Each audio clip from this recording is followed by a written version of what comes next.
With the Pistons' first 10 games of the regular season has come and went, we are now at the point of early evaluation, or we are at the point of let's start the process of the consideration, addition with subtraction.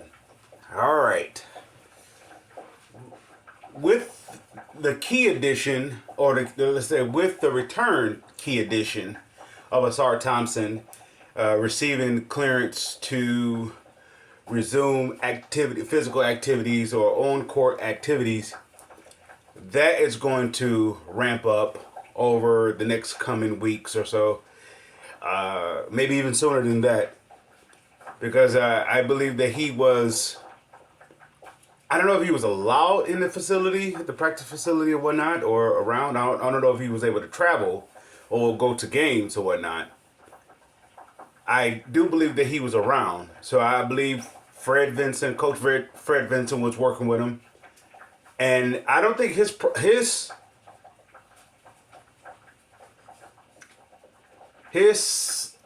impact, or let's say, you know how when a player is out for an extended time, due to some form of injury, this is a little different. This is unfamiliar territory to most athletes, where you're dealing with something severe as the diagnosis has went. Yet at the same time, the character of this Pistons team is a complete Pistons DNA embodiment, if you will, of overcoming the odds, or to stand up against the opposition. And the way Ausar Thompson and even his brother Amin Thompson are built, they're built for such encounters as the physical.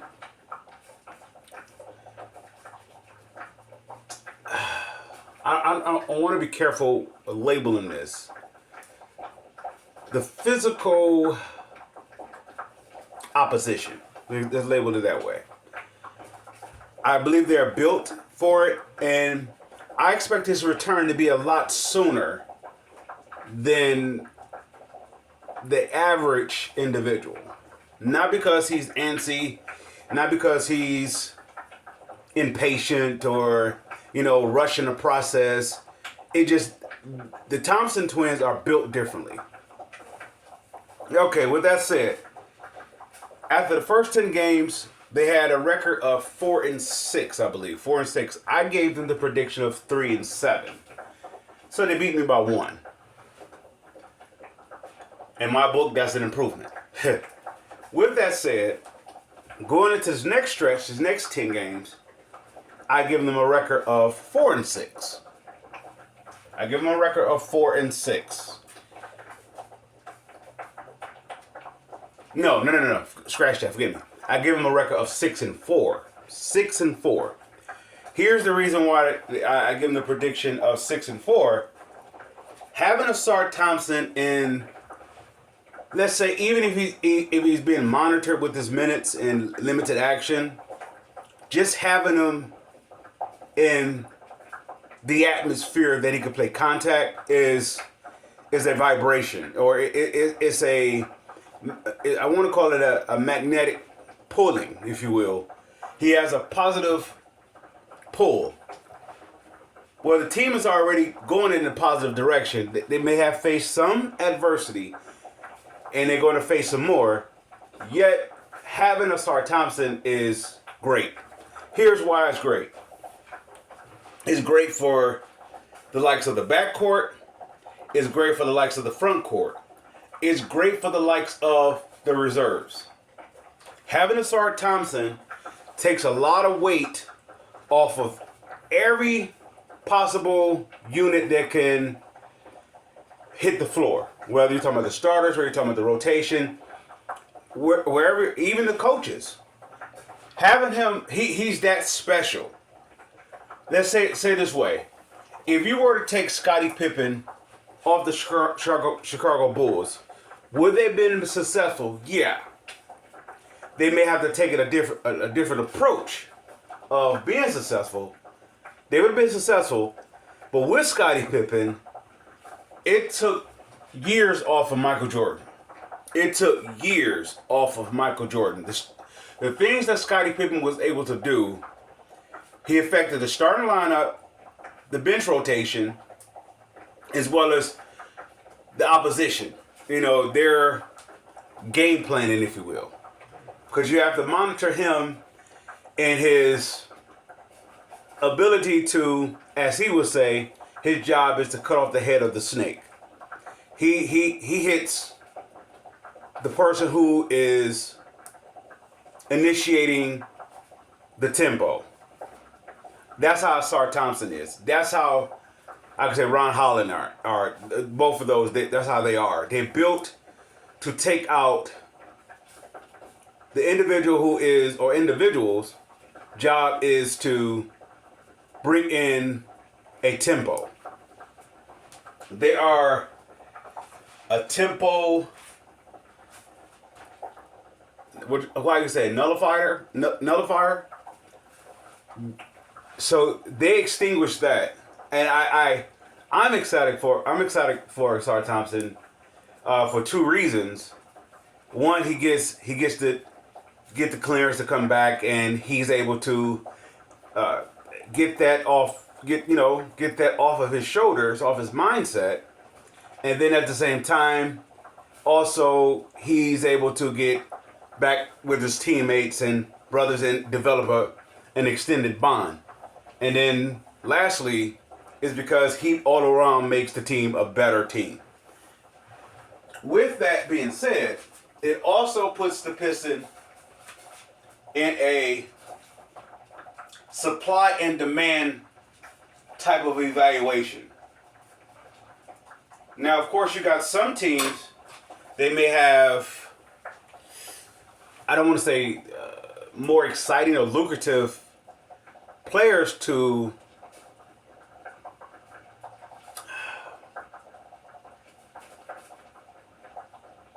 put on the market as a team to inquire.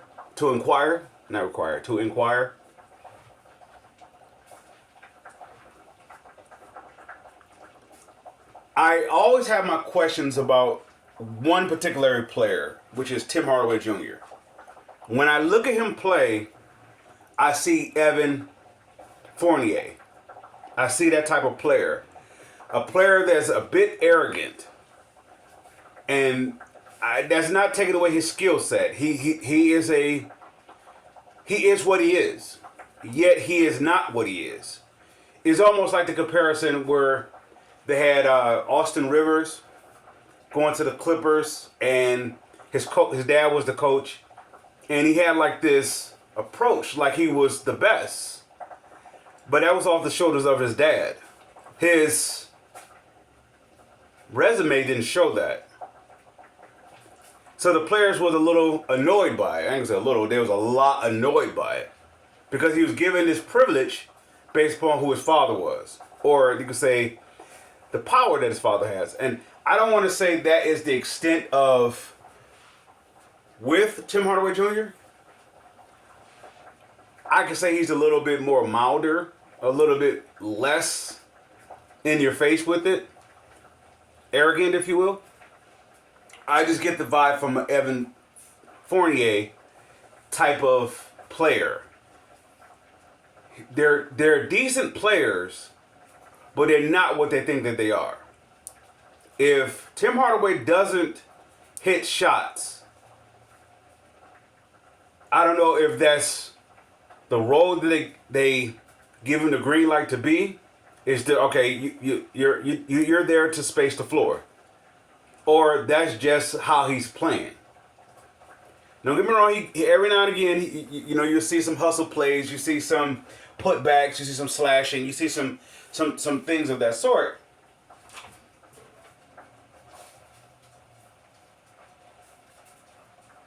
Even with that said, Is it enough to be a starter? Not a starter is there to start the tempo. They're not there for the flashy name of being a starter. They're there to start the tempo. So if he is given a green light, Tim Hardaway Jr. that is given a green light to come in and shoot, and he doesn't hit,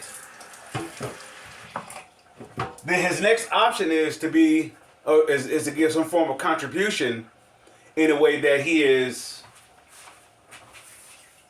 equally effective as he would be if he was knocking down shots. Don't get me wrong. Once he's in his rhythm, he's in his rhythm. That doesn't...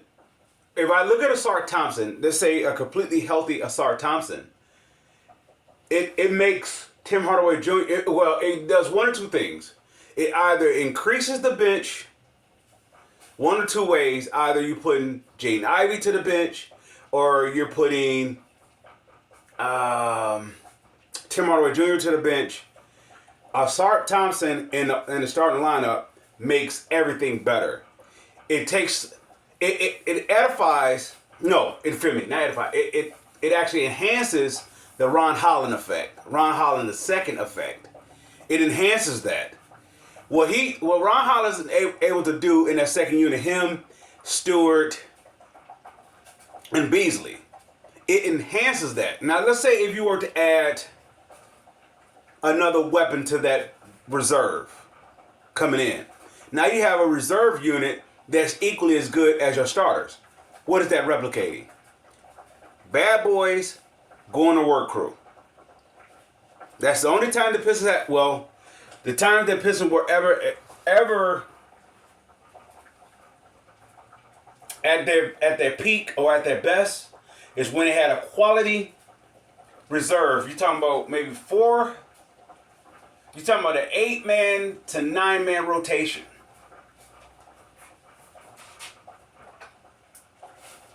Whenever the Pistons were at their best, champions that is, they had an 8 to 9-man rotation. The moment that they didn't was the moment that other teams was able to capitalize. All right, when you look at the Pistons going against the Spurs, they had a less than 8 to 9-man rotation. They had a less than 8 to 9-man rotation, so they wasn't able to. They wasn't able to repeat because of that. So Ausar Thompson being in the starting lineup, now you can see your possible trade options of getting another 18 to 20 point scorer, which wouldn't have to score 18 to 20 points, would score more like 15 to 18 points a game. So that player that they will bring in wouldn't be asked to do a lot more. They'll be asked to do what they do at a consistent 10-minute to 15-minute mark. Say, for example, with the guy who I took an interest in,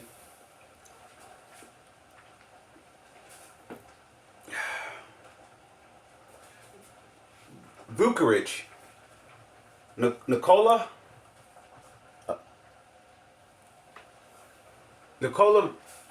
Vucevic from the Chicago Bulls. I like the idea of the Pistons going after him. It's a friendly deal both ways. We could help Chicago. At the same time, Chicago could be helping us. Now it's a matter of if the two can work something out, if the two are both interested. I wouldn't throw in the Tim Hardaway Jr. into that situation. I don't believe that Chicago Bulls will be interested. But then again, they could be, because Tim Hardaway has a trade value to him. So they could probably be interested for 1 year or the duration of this year. And he'd be off the books either way. Maybe the Pistons could interest them in a package deal, or maybe Chicago Bulls could interest Detroit in a package deal, or maybe mutually they come together for a package deal, 2 for 1. I like the idea of 2 for 1, of course, but I will say this: you package a guy who I don't want to see leave, or two guys I don't want to see leave, but I understand it if they were having to do so, the Pistons, that is, and that will be Paul Reed, as well as Marcus Sasser. And with the cash consideration, I believe, of $10 million, that can get them Vucevic if Chicago was willing to do it. They say Vucevic in the starting lineup, he's a 20-point scorer. He's somewhat of a perimeter player. He's very crafty and skilled around the basket, which is what the Pistons don't have. If they do have it, it's not yet displayed because they're becoming more of let's say a spread offense because of Cade, which is the point of emphasis. Well, which is my point of emphasizing of the impact of Ausar. Cade is going to have to alter his game that much more. He can't dribble mid-range. He's going to have to be a little bit more involved. Whether he's distributing, whether he's the recipient of the distribution, he's going to have to make another adjustment with Ausar coming back. So even if you put Ausar in the starting lineup, whether you're talking about at the 2 or at the 3, it's going to benefit Cade if he's able to play off the ball. I believe that the first 10 games is an indication that he can play off the ball when him and Ivy is on the court. Now, playing with a guy who I believe Ausar has a good IQ, decent ball handler, good IQ, and I'm going to say it's going to be a vastly improved perimeter shot. Whether you're talking about from the three-point line or even a couple feet inside the three-point line, he's going to have a perimeter offense to add to his defense until his I want to say his mobility, for lack of a better word, get caught up to speed of the months that he was off, and even from the mental aspect of enduring. Even though he states that he was doing great, which is probably why I won't question, yet it still has to be tested from the opposing team that doesn't really care. They're going to attack that as a weakness. They're going to go at him. Some players are going to be merciful. Some players are going to be a little lenient, if you will. But nonetheless, they're going to attack him. So he's going to need some support, so to speak, until he gets back until his confidence really gets, I would say, first before he gets, until he gets battle tested and his confidence is up for the challenge and go back to form where it was before the injury, if you will. So Tim Hardaway Jr., I will only trade him if it's going to offer me a bigger package. Let's say with the Chicago Bulls, if I'm getting 2 for 1, let's say, what I mean by that, if I'm getting Vucevic as well as,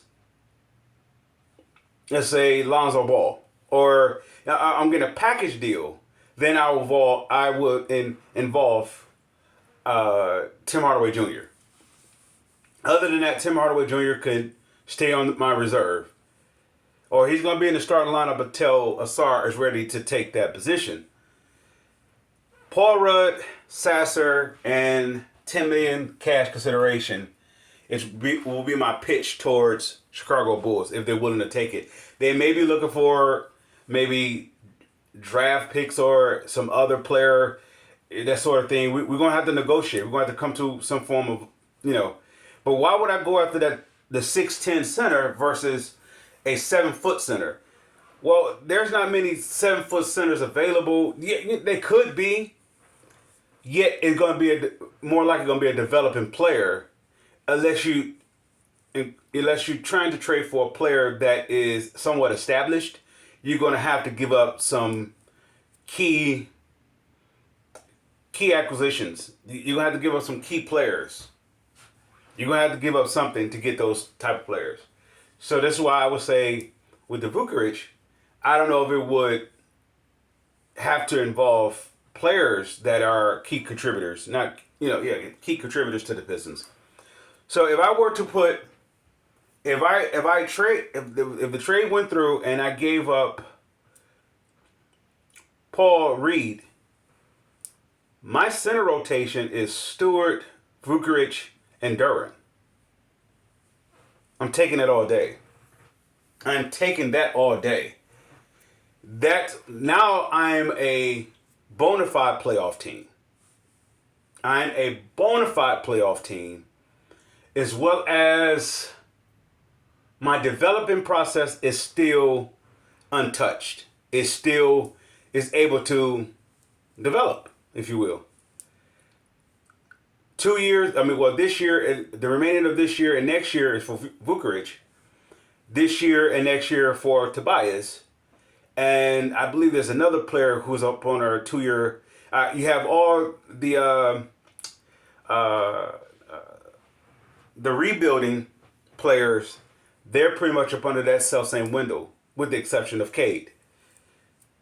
And you can still be in the here and now as well as the future. And I have a strong interest towards that guy. I recently read an article. Well, my interest was towards the guy before I heard the possibility that Golden State can make a run for him. Well, Golden State is a desperate team. They're trying to do whatever they possibly can to hold back time on Steph Curry. I believe they did it wrong with how they handled the Kevin Durant situation. They did it wrong. They probably was at the mercy of Kevin Durant. Nonetheless, how they handled it, they may have received the title afterwards, but yet they did it incorrectly. Something went wrong. I want to say by them having the number 1 overall pick and James Wiseman, that was the setback. It is the Darko effect, and being related or make it relative towards with the Pistons, it is the Darko effect. James Wiseman, that year, that pick cost them their future. That pick's supposed to have sustained Steph Curry, or not having Steph Curry to do so much work. At the same time, it would have gave, I don't know, it would probably have an open window still for Klay Thompson to stay there. But then at the same time, it probably wouldn't, because if that player was any good, then that contract would have been, either way, it would have been beneficial towards the Golden State Warriors. But they botched that pick, so it left them to where they are. They're scrambling. So even before the article was talking about that, they should consider the 20-point scorer in Vukovic. I had an interest in him. He's a solid rebounder. He's a upgraded Fontecchio. He's a hard worker, crafty, skilled player, smart, IQ player. So he would fit right in with the development of this Piston crew. Not Piston crew. Pistons rebuild. He will actually move. He will actually move along the process a lot more smoother. It takes a lot of the strain off of Jalen Duren's development. So far, Jalen Duren is the only one that I haven't seen develop into much of anything. I've seen Ivy. I've seen Cade. I see Ausar in that small sample size. Duren is the only one that hasn't shown me, from the day he was here to now, the development. I see a guy who is somewhat content.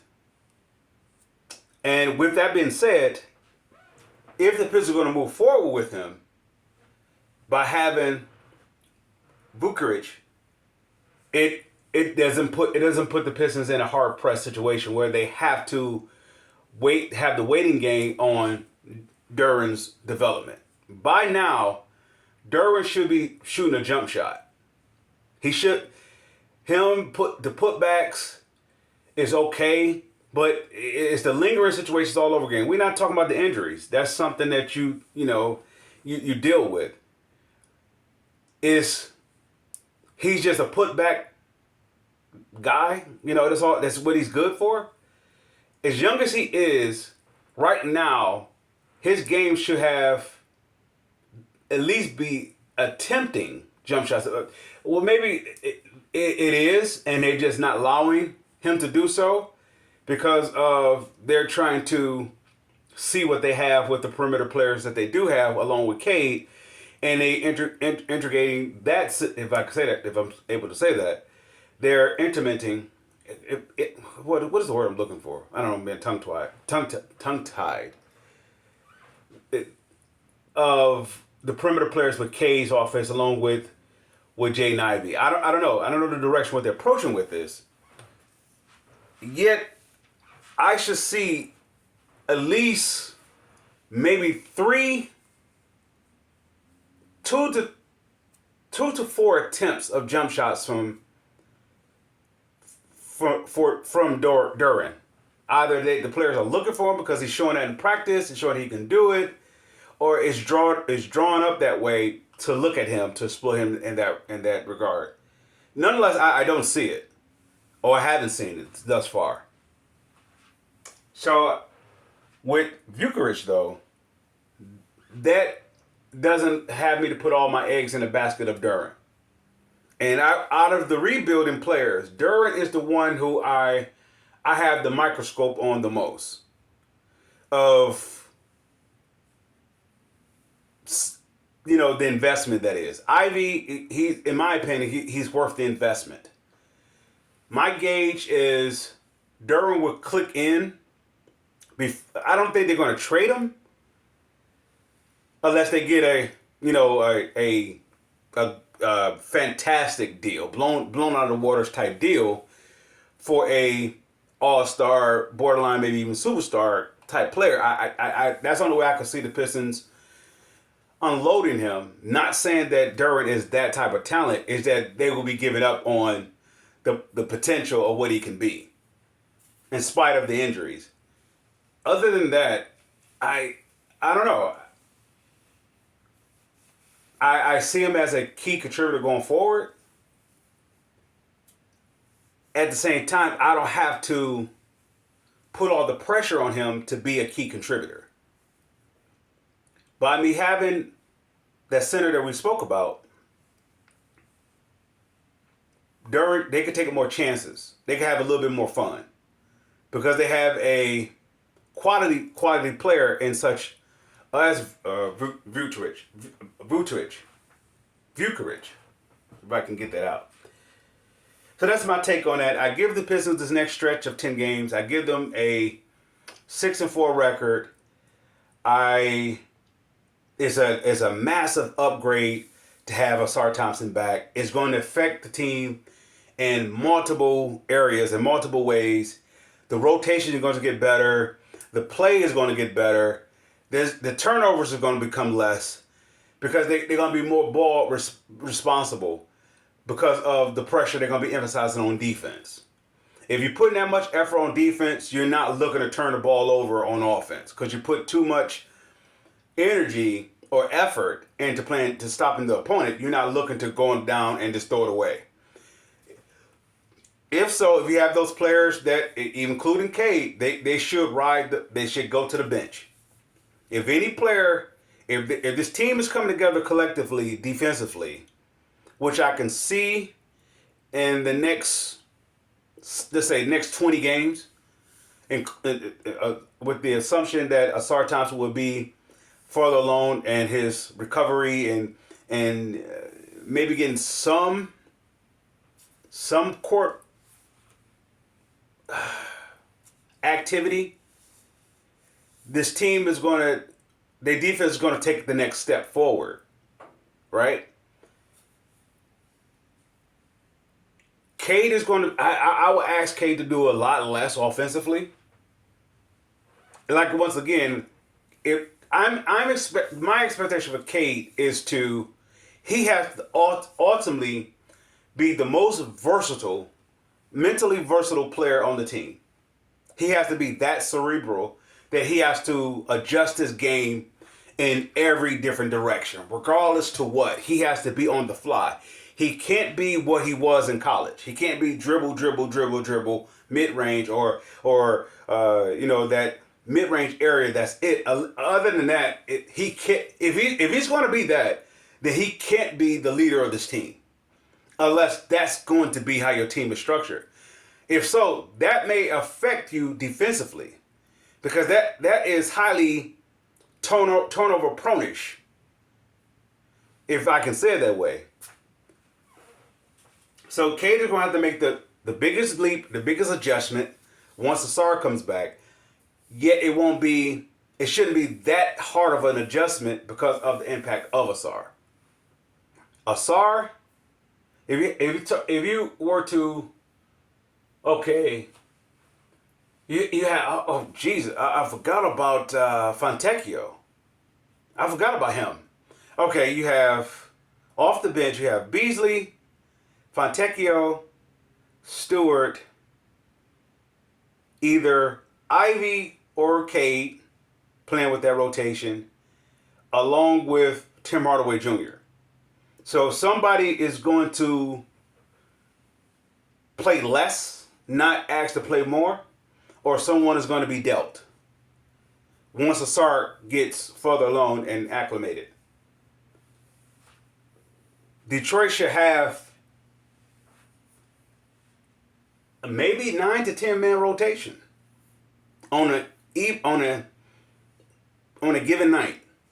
Of course, with the exception of injuries or whatnot. Even with the foul troubles, whatever, they should, if let's say if during in the first stretch of 5 minutes, in the first 5 minutes of the game, it gets a foul, right? A quick, one of those, like under, this inexperienced fouls, right? I can take them out. That's without the trade of Vukovic, if I can get that right. I could take him out based upon having Ausar back. Ausar automatically makes his team better in so many ways. Once again, he makes the starters better, he makes the reserve better, he makes the rotation better. Just having him available makes them better. It doesn't put a strain on Durbin, it doesn't put a strain on Ivy, it doesn't put a strain on Fontecchio, Beasley. It doesn't put it. He's that kind of a. I when he first was drafted, I said he was the perfect player, and I stand by that. Ausar Thompson is the perfect player. It's like he put me in mind of Scottie Pippen. Scottie Pippen is the perfect player. Why? Because he could do everything well at a high level. Whatever that you were to ask Scottie Pippen to do, he could do it at a high level. He can steal at a high level. He can block shots at a high level. He can rebound at a high level. He can score at a high level. He can do so many different. He could pressure the ball at a high level. He could play the lanes at a high level. He could run the floor at a high level. He could run the offense at a high level. And I look at Ausar Thompson in that self-same mindset. I don't compare Ausar Thompson to any other player other than Scottie Pippen. If given the opportunity, I believe that he could showcase that, which I want to say Coach Bickerstaff will look into of exploring that route. With that said, Pistons fans, I salute.